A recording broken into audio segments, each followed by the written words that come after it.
Fala galera, tudo bem com vocês? Professor Diego Fares, mais uma vez aqui na área. No vídeo de hoje nós vamos fechar com chave de ouro a playlist Enem PPL 2023, galera. Vamos fazer a análise detalhada da questão número 135, que é do Caderno Azul Enem PPL Prova 2023. O enunciado dela traz a seguinte informação. Aqui a gente vê um enunciado bem curtinho, ó. Aquela questão, leu, marcou a resposta, foi para a próxima. Aqui a gente vai fazer uma análise mais robusta, porque a gente sabe que isso aqui nunca mais vai se repetir no Enem. Balões cheios de gás hélio são soltos no ar pelas crianças e sobem até não serem mais vistos em poucos minutos. Durante a subida, o gás no interior do balão sofre aumento de quê? Volume, pressão, densidade, temperatura ou massa molar? Muito bem, galera. Todos nós sabemos que, de uma forma objetiva, essa subida do balão tem a ver com o quê? Com densidade, né? Você sabe que tudo aquilo que tem baixa densidade, aquilo que é menos denso, sobe, e aquilo que é mais denso, desce, beleza? Isso aqui é o fundamento básico da ciência. Menos denso sobe, mais denso desce. No caso de um gás, como é feito o cálculo da densidade de um gás?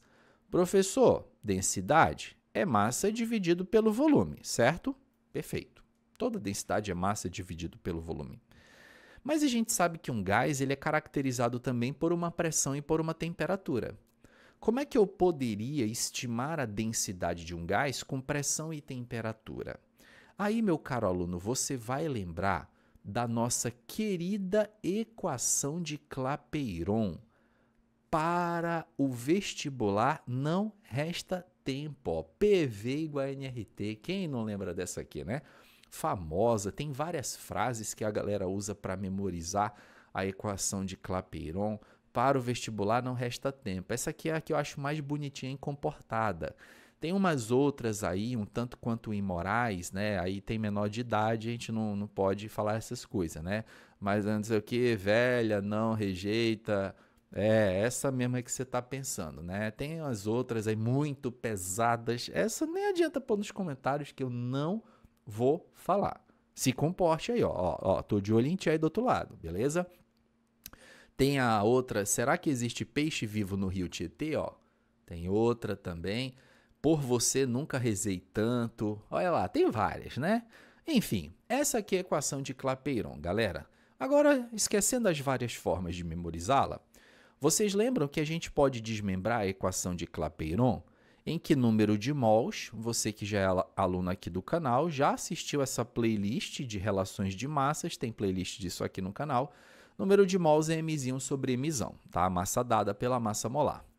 A gente pode fazer um rearranjo matemático aqui, ó. Vocês concordam comigo que esse V que está multiplicando, eu posso jogar ele aqui para baixo dividindo, e o Mzão que está dividindo, eu jogo ele para o outro lado multiplicando. Como ficaria a nossa expressão? Nossa expressão, vou colocar aqui, ó, ficaria assim. Pmzão é igual a Mzinho sobre V vezes RT. Perfeito? Professor, se eu está resolvendo a questão, eu estou te dando uma aula do assunto. Para você que é novo, você se assustou, né?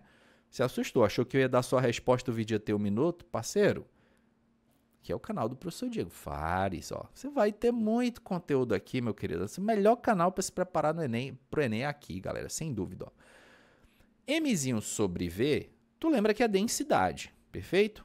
Tu lembra que é densidade, beleza. Então, vamos escrever aqui, ó, esse Mzinho sobre V como sendo densidade vezes RT. Aí, essa densidade agora, gente, eu vou manter o PM e o RT eu vou jogar ele por outro lado dividindo, ó. E eis que surge, então, a expressão que nós utilizamos para calcular a densidade especificamente de um gás, ó. PM sobre RT. Professor, e o que essa expressão significa? Essa expressão significa o seguinte, galera. Se vocês olharem com bastante carinho para ela, vocês estão vendo aqui que densidade e massa molar são diretamente proporcionais, porque a massa molar está no numerador da fração. Então, isso significa que quanto maior for a massa molar do gás, o peso do gás, tá? Massa molar, ó, a massa molar está no numerador. Então, quanto maior for o numerador, maior o resultado da fração. E o resultado da fração é a densidade. Quanto maior a massa molar do gás, maior a sua densidade. Quanto menor for a massa molar do gás, menor será a sua densidade. Beleza? Tá, agora faz o seguinte. Eu queria que vocês lembrassem comigo quais são os dois gases de menor massa molar que existe.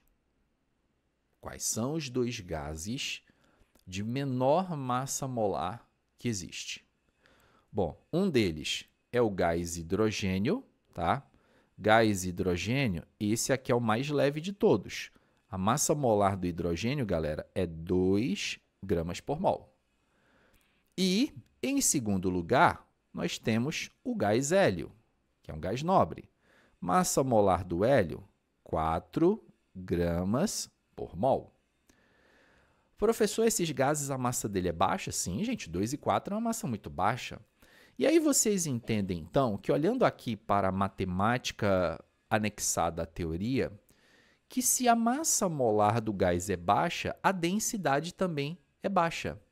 E tudo aquilo que é pouco denso sobe. Portanto, nós chegamos à conclusão, ó, que o hidrogênio e o hélio, galera, eles são gases o quê? Ó? São gases leves, tá? Eles flutuam na atmosfera, né? Considerando a nossa atmosfera, eles são menos densos que a nossa atmosfera, então eles flutuam. Então, se eu pegar um balão e encher ele com hidrogênio ou encher ele com hélio, ele flutua. Sendo que ó, o hidrogênio é até mais leve que o hélio, mas ambos flutuam. Professor, e por que não usam um balão para criança com hidrogênio? Você não vai querer dar um balão de hidrogênio para uma criança. Você não é irresponsável dessa forma. Porque o hidrogênio ele é um gás inflamável, tá, gente? Se Deus o livre a criança encostar em uma lâmpada, um negócio assim, alguma chama, meu amigo, se tiver gás hidrogênio, assim, pode sair uma parada muito feia ali, tá bom? Então, nunca dê um balão com gás hidrogênio para uma criança, tá? Dê um balão com gás hélio. Porque o gás hélio, ele não é tão leve quanto o hidrogênio, mas ele é leve, ele flutua e ele é seguro, porque ele é um gás nobre. Você lembra que gases nobres são inertes. Eles não gostam de reagir, eles não pegam fogo. Então, hélio é super seguro. Por isso que esses balões eles são cheios de hélio.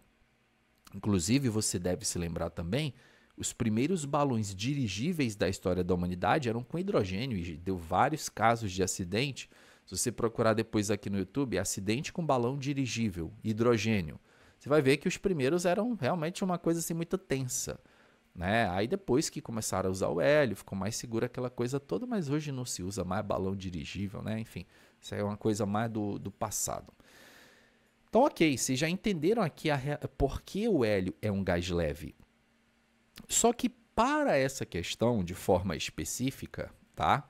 Ele está falando durante a subida. O que vai acontecer durante a subida? Aqui, meu caro aluno, eu quero te lembrar das 3 transformações gasosas. Vamos colocar aqui, ó, transformações gasosas. Teve uma questão aqui, galera, do Enem PPL, que eu já bem detalhei isso aqui, ó, que eu vou falar, mas deixa eu só lembrar aqui qual é a questão, ó, voltando que está tudo no mesmo arquivo aqui. Isso aqui é tudo que eu já resolvi com vocês aqui, ó. Deixa eu só lembrar qual que foi aqui. Essa aqui, de base fraca. Será que foi alguma do Enem PPL? Acho que foi do Enem principal. Tá aqui, ó. Essa questão, ó, é a 132 do Enem principal. Pronto. Essa aqui eu falo de detalhado aqui das transformações gasosas, direta e inversamente proporcional, 132 do Enem principal 2023, beleza? Deixa eu voltar aqui para onde eu estava agora. Mas a gente vai lembrar de qualquer maneira aqui, tá? As transformações gasosas, elas são de 3 tipos. Para vocês verem como o raciocínio nem se repete, gente. Pelo amor de Deus. Se você maratona os vídeos aqui do canal, meu amigo, você vai arrebentar na prova do Enem. Não tenho a menor dúvida disso.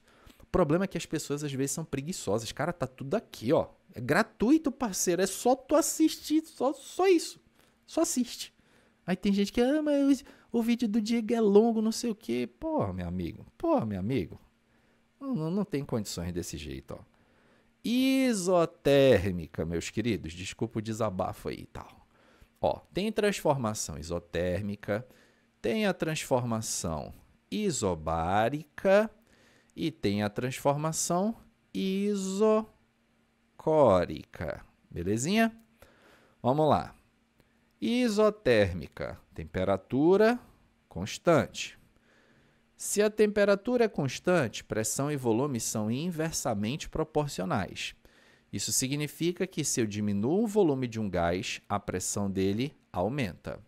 Se eu aumento o volume de um gás, a pressão dele diminui, tá? Aumenta o volume, diminui pressão. Perfeito? Isobárica. Na isobárica, sai daí, menino. Na isobárica, a pressão ela é constante. Com a pressão constante, volume e temperatura são diretamente proporcionais. Isso significa que se eu aumento a temperatura do gás, o volume aumenta. Se eu diminuo a temperatura do gás, o volume diminui, mantendo a pressão constante, tá? Isocórica, galera, é o volume que é constante. Quando o volume de um gás é constante, pressão e temperatura são diretamente proporcionais. Isso quer dizer que se eu aumento a temperatura do gás, a pressão aumenta. Se eu diminuo a temperatura do gás, a pressão ela diminui. É isso que você precisaria saber para responder essa questão do Enem, tá? Porque vamos considerar o seguinte, à medida que o balão vai subindo, ainda na parte mais baixa da atmosfera, né? Não vamos nem exagerar, o balão foi parar na estratosfera. Não, pô. O que está mais constante ali, galera, é a temperatura, tá? É claro que se você for para altitudes absurdamente elevadas do nosso planeta, você vai ter uma redução de temperatura, tá? Isso a gente não discute. Mas a subida de um balão na atmosfera é praticamente um processo isotérmico. Você quase não vai ter variação de temperatura. E aí, considerando então que esse processo seja um processo isotérmico, ou por mais que a temperatura minimamente sofra alguma variação, mas praticamente ela vai ficar constante. E aí, com a temperatura constante, à medida que você vai subindo a atmosfera, o que vai acontecendo, galera? A pressão ela vai caindo. Ó, quando você sobe a atmosfera, a pressão ela cai.